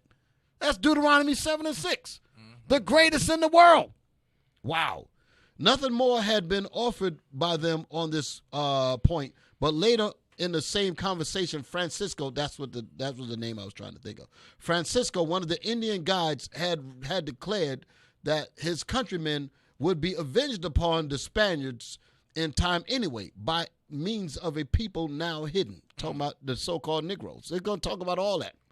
The two references apparently were of the same people, but Montesinos, not seeing the full meaning in that moment, had put the whole matter out of his mind for the time being. Upon his return to Cartagena, the Judaizing Montesinos had found himself accused by the Inquisition and put into prison. Praying for salvation in his cell one day, he was reciting what was by then a standard formula among the next page, among the New World Moranos. Okay, meaning the blacks. This is what he said: Blessed be the name of the Lord, who has not made me an idolater. That's what they call the Israelites. A barbarian. That's what they call the Israelites. Then he said, a Negro, an Indian. When suddenly he stopped, meaning he stopped in his thoughts. Those Indians, he told himself, they are Hebrews. They are Hebrews. Pondering this thought incredulously and yet with growing conviction, he resolved that if he was ever released, he would seek out the Indian Francisco and try to learn the truth. Let me jump down. Right there. Montesinos, well, let me just read it. He was trying to learn the truth. Montesinos' story, unclear as to the circumstances of his incarceration, is equally unclear as to those of his release. But released he was, and he immediately went to Francisco, revealing himself as a Jew. Remember I said that he was saying that he was a Jew? Okay. Revealing himself that he was a Jew. Montezinos proclaimed his conviction that Francisco's, that's the Indian guy, Francisco's hidden people were of the same race as he was, meaning he was lying, but he said, they're my people. Would Francisco lead him to them? The two men were soon back in the rugged mountains in which Francisco made his initial revelation, marching relentlessly for a week before they finally came to a halt. It was a Saturday, Sabbath. It was a Saturday. Montezinos makes a point of telling us that he had come to a river larger than the Douro. Are there echoes in the Sambatyon in all of this? Then the Indian god Francisco said, "Here," Francisco announced, "is where you will see your brothers, is where your brothers will be seen." So now it gets to the point, it says, they were waving a banner high in the air. The Indian guide soon was greeted by a puff of smoke far beyond the other bank of the river. In response to a signal, the two men waited. Eventually, a canoe appeared, bearing 3 men and a woman, all of them Indians. Keep that in mind. They were supposed to be Indians, right? To the place where Francisco, the Indian guide, and Montezinos were standing at the water's edge. The woman got off and spoke to Francisco in an Indian tongue that Montezinos could not understand, although he could perceive that he was being identified in the conversation. She then turned to her male companions that were still in the canoe, and to explain the situation, said, "This man said he's our brother." Upon hearing her words, they rose, meaning the so-called Indians in the boat. They rose, went over to Montezinos, and to his utter astonishment said, Shema Yisrael Adonai Eloheinu Adonai Echad, meaning, "Hear, O Israel, the Lord our God, the Lord is one." They had recited in Hebrew the fundamental creedal to Judaism. My question is, why in the world would Indians be saying this? Mm-hmm. Right. So it says a brief conversation then ensued in their common ancestral tongue, according to Montezinos, whose fluency in it is almost as perplexing to the reader of his narrative as is that of his 3 new companions, mysterious companions. They told him that they were themselves of the tribe of Reuben. Mm-hmm. They told him that they were themselves of the tribe of Reuben, and that the tribe of Reuben, I lost my space. And that the tribe. Okay, you moved it. Okay, the tribe of Reuben, and that the tribe of Joseph lived on an island nearby. That's Manasseh. It says the day when they were, the day when they were at last to issue forth into the world was coming soon, they explained. But at the meantime, they could not allow visitors to come over. Now let's jump down. Jump down to where it says Francisco. Jump down to the very bottom. Francisco told Montezinos all that he knew. I'm at the very bottom. At the very bottom. Francisco told Montezinos all he knew about these people from his own, give me the next page, from his own traditions. His ancestors, to their eternal shame, had indeed made war on them and persecuted them. Only the sorcerers of his tribe had perceived that they were of a special people and had given warning that they should be left alone. The God of these children of Israel is the true God, they had said, and everything inscribed on their tablets is true. What tablets? What tablets? That means they had writings. Records. They had records. Mm-hmm. Yes, sir.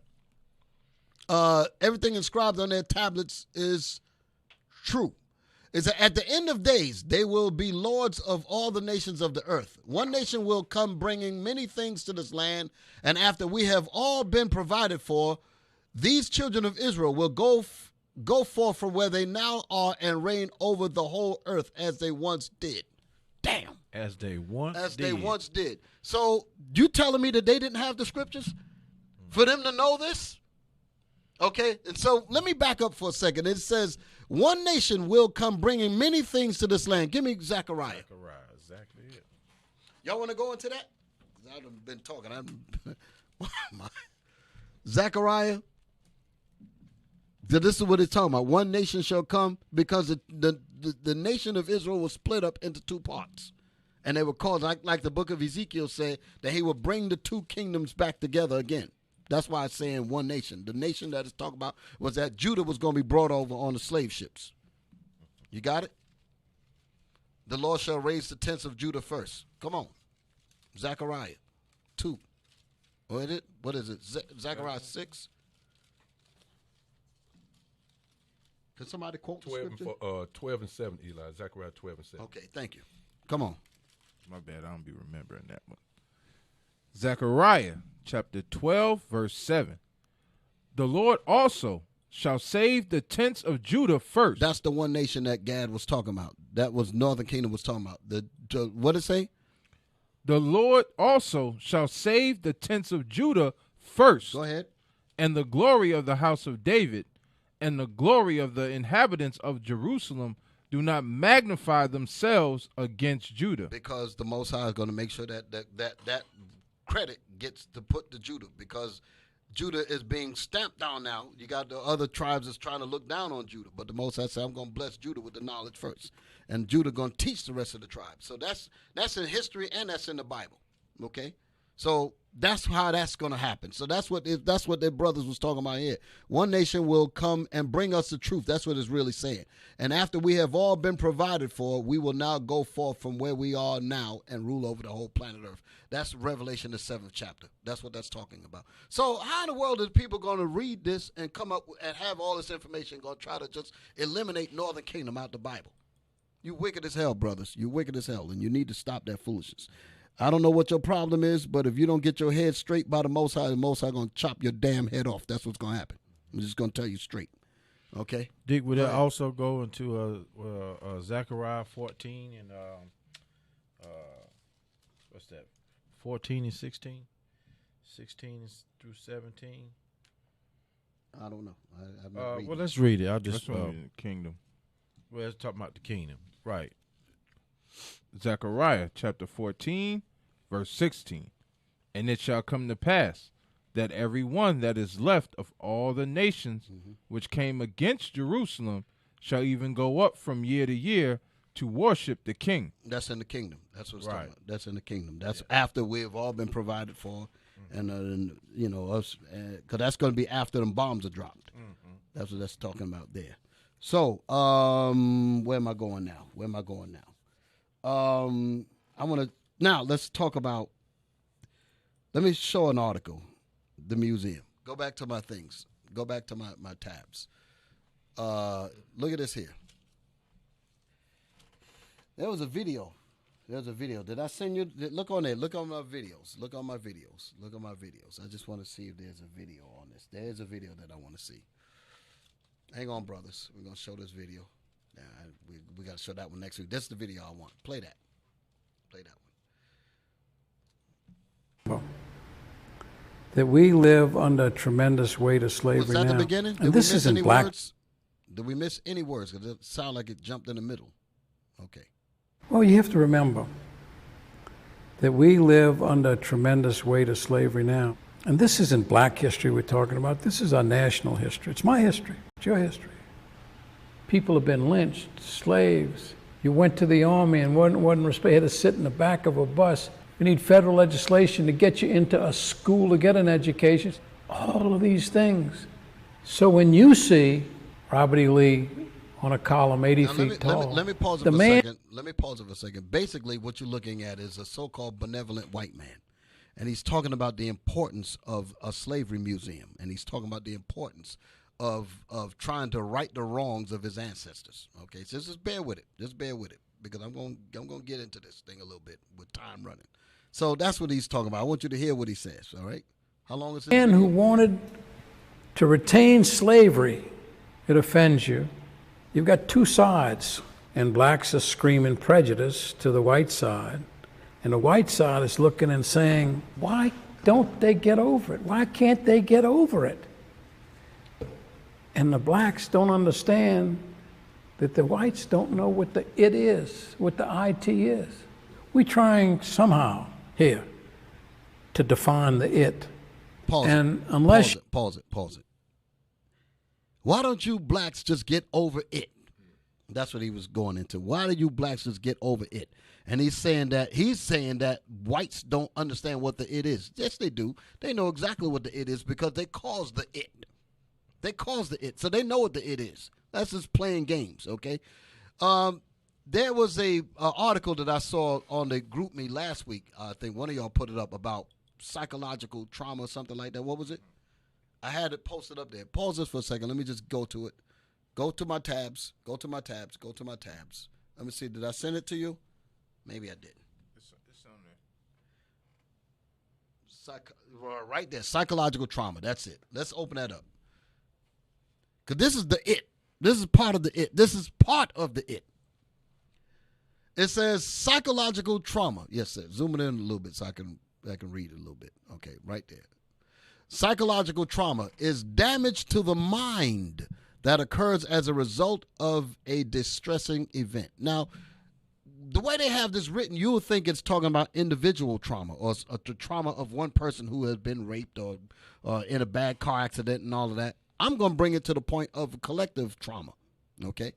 Psychological trauma is damage to the mind that occurs as a result of a distressing event. Trauma is often the result of an overwhelming amount of stress that exceeds one's ability to cope.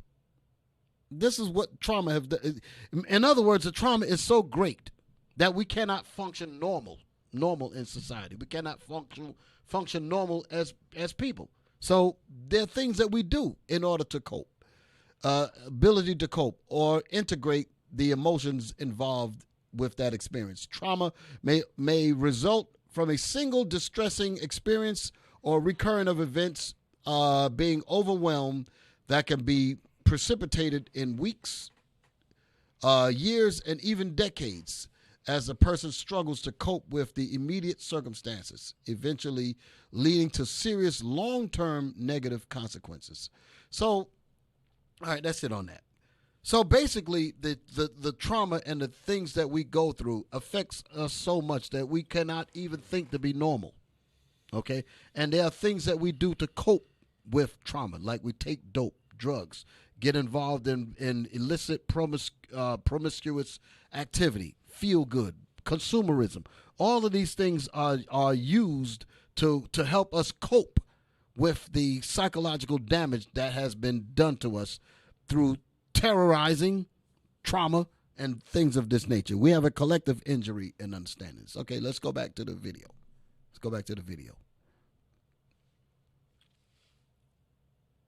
You know what the it is. Don't ask the question. Why can't they get over it? À la retraite parce qu'il a été vendu pour $175. Celui-là était aussi d'origine africaine, Little Jim. C'est comme ça que les ça c'est la transcription française. 50 ans, African, il a été vendu à Etienne Villeray, Free Colored Man. Etienne, you need something? When they leave, be sure that they toll that bell once for the slave, wherever there's a bell. Okay. You heard that?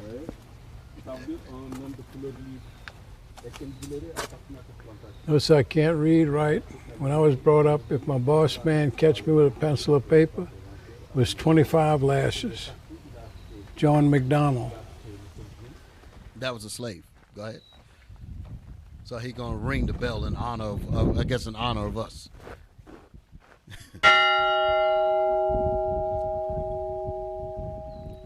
Over the last 16 years, we have been working on the Whitney Plantation. This plantation was built in 1790. The plantation was settled by Ambrose Heidel, and this property was available for sale. And for the first year, I just wrapped everything in plastic because it was only a real estate investment for me. But it was very shocking to me that I did not know about slavery. And I knew slaves were here, of course. I had no idea what a commodity they were and how they were treated as a commodity. I had no idea of how deprived they were, not by force of circumstance, but by deliberate planning. So it said that this man spent $8 million to bring up this museum. Like the sheriff of the parish or the head of the militia would have something like this, to lock up runaway slaves until the master comes and claim them and pay the fees for feeding and watering, you know. They always refer to those slaves as animals. And even the runaway slaves, you know, they use the name Maroon. Maroon is from Cimarron, and Cimarron, or Cimarrones are wild pig, you know. And this was part of slave control. My name is Ibrahim Asek. I met John Cummings in 2000, and he decided to hire me to be the director of research of this project. The fact of going into the archives and digging all those names and taking them back to life, everybody who comes here would know that Abdou from Senegal was a slave here. He died in 1836. You don't just teach slavery. These people have backgrounds. They came from Africa. But also you have to know that these people came maybe naked or half naked, but they did not need a suitcase to put the culture inside. When you say blues, jazz, rock and roll, Zydeco, they know it all over the country and they like it. You know? It is rooted into slavery. People need to understand what happened on these plantations. It is not just a way of putting the guilt on someone. No, we don't need that. We need to understand today why we have so many problems in America, why so many people are in jail, why so much poverty, black people being shot and killed like game. All that was rooted in slavery. And if you don't understand the source of the problem, how can we solve it? You heard what he just said? What people have to realize, it was a bunch of people like me who started this mess. And they started slavery. And they dealt in slaves. And so why would it be a surprise if some white kid came along as a cheerleader and was trying to do something that would correct what his ancestors did? So Stop right there. You heard what he said? He said, so I'm trying to undo what my ancestors did. No. Let's get the Bible now. Because here's what the problem is. I got to end it on a good note. We, as the victims of slavery, cannot allow the benevolence of some of the beneficiaries of slavery to offer their price. Because he said that he did it, $8 million plantation to bring to have a memorial and that kind of thing. And us and our Stockholm Syndrome sickness. Yes, we will allow that little bit of benevolence to say, oh, he paid for the trauma and the death and all of the stuff that happened to us, and we will let them off the hook. No, God has the price set for that thing, okay? I'm going to say that again. It says, we as the victims of slavery, we cannot allow the benevolent actions or statements of some of these beneficiaries who benefited off of slavery and still benefiting off of it, to offer their price to pay for what their ancestors have done to us. We can't allow that, okay? And what they've done back then and what they continue to do today. No, God has the price. Let's read it. Revelation. This is the preference. This is the price. Revelation 13:9 and 10. Then give me Isaiah 14:21, and we're gonna end it there.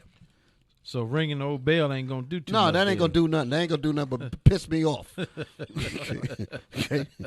That was to even begin to start the day and to end the day when they were reading those. Yeah, read that. Revelation 13:9 and 10. This is the price.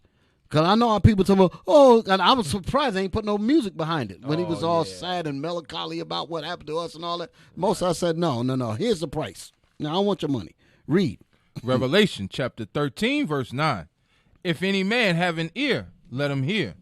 He that leadeth into captivity shall go into captivity. Go ahead.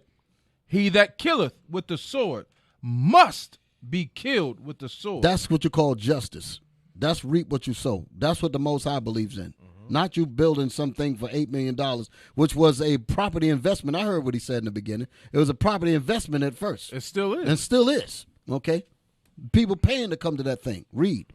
Here is the patience and the faith of the saints. This is what we're waiting for. We ain't waiting for some benevolent so-called white man to ring a bell for us. We're waiting on the Most High. Right. Okay. Isaiah 14:21. Isaiah chapter 14, verse 21. Prepare slaughter. That's the price that the Most High is setting. Prepare slaughter. Go ahead. For his children. For his children. He says he's trying to correct the wrongs of his ancestors. Go ahead. For the iniquity of their fathers. For the crimes that their fathers have committed, they got to pay for that with slaughter. The Most High set that price. So you can ring all the bells and build all the plantations you want. You going into captivity. That's the Most High's justice. That's how that's going to go down, okay? This is the beginning of the freedom that the Most High going to give us, okay? That's why it says in the scriptures, it says Zephaniah 2:1, we know that the Most High going to bring this judgment our way. So the Most High said, gather ourselves together, O nation not desired. That's what the Most High is telling us. He said, come out from among them and be ye separate, and I will receive you. Once we come together as a righteous nation, the Most High going to provide for us, brothers and sisters. That's what he's going to do. But we have to trust in the Lord, okay? So I'm going to lean back on that. Captain, you take it away. And we got with time running. Brothers, y'all want to get some remarks in? I know I talked all through the show. It was another successful class, Dick. Yes, like it Captain was. Sarah said, glad to have you back. Glad to have you brothers and sisters be a part of the Bible, the book of our fathers. Oh, praise. And we're glad to have y'all here. Go ahead, Cap. Yes, sir. Eli, you got anything you want to say? No, sir. Passover 2020, Charlotte, North Carolina. Boy. You got about 5 weeks. 5 weeks. Prepare yourselves, your family, your travels. Make sure you come to have a good time. All praises, keeping the feast of the Lord. So, as we get ready to close out here, you go ahead and put that on the screen for us, please. Actually, you all, don't neglect to give your alms. For those who would like to give alms, fill out an envelope and place it in the alms box. Those of you in your local IUIC school assemblies, don't neglect to give alms, okay, to continue to help us build and push this truth. To give alms online, donate to IUIC Concord via PayPal at iuic.concord.nc@israelunite.org. And also to continue to spread this gospel throughout the four corners of the earth, as we commanded to do by the scriptures, donate to the Booster Club via PayPal at iuic.fundraising@israelunite.org. All praise to the Most High for that. And we got another one right quick. We have, if you happen to be anywhere in the United States or even some of the other regions across the earth, look us up. But if you happen to be here in North Carolina, we have schools here that you would definitely love to see you visit here in Raleigh, North Carolina, okay, at 111 South Market Street, Benson, North Carolina, 27504. Also have a school down in Columbia, South Carolina, 1823 Gregg Street, Columbia, South Carolina, 29201. And right here in Concord, North Carolina, 300 Copperfield Boulevard. We would love to have you here in Concord, North Carolina, 28026. All right? So we enjoyed y'all. Deke, you want to close us out right quick? All praise to the Most High. Well, next week we're going to continue on with this series. I was just trying to get my bearings together. I was a little sick earlier today, but all praise to the Lord, I was able to make it in. And we want to continue to bring out these facts. It's important for us to remember that the Bible is the solution to our people's problems. We must keep that at the forefront as frontlets, like the Bible talks about. We have to be disciplined and keep the laws of the Most High. There was much more information that we wanted to bring out. There's a lot of information that's left on the reason why we do the things that we do as a people, and it's because we continue to break God's laws. But bringing this reality to us is what's going to hopefully that it'll shake us up for us to start to look for the solutions. That's the point. That's the reason why I bring these things out, to wake us up from the sleep to being put together. Put to sleep. We've been put to sleep in this captivity, but we have to wake up to the reality and come back to our power, the Most High. And so we give all praise to the Most High and His Son, Jesus Christ, for allowing us to bring this word to you once again. And with that, Israel, we say shalom. Most High in Christ bless you. Stay tuned for Deacon Lab. I think he's on coming up next. All right. Most High in Christ bless you all. Shalom, Israel. Shalom, Israel. Happy Sabbath. Most High in Christ bless. Most High in Christ bless Israel. Shalom.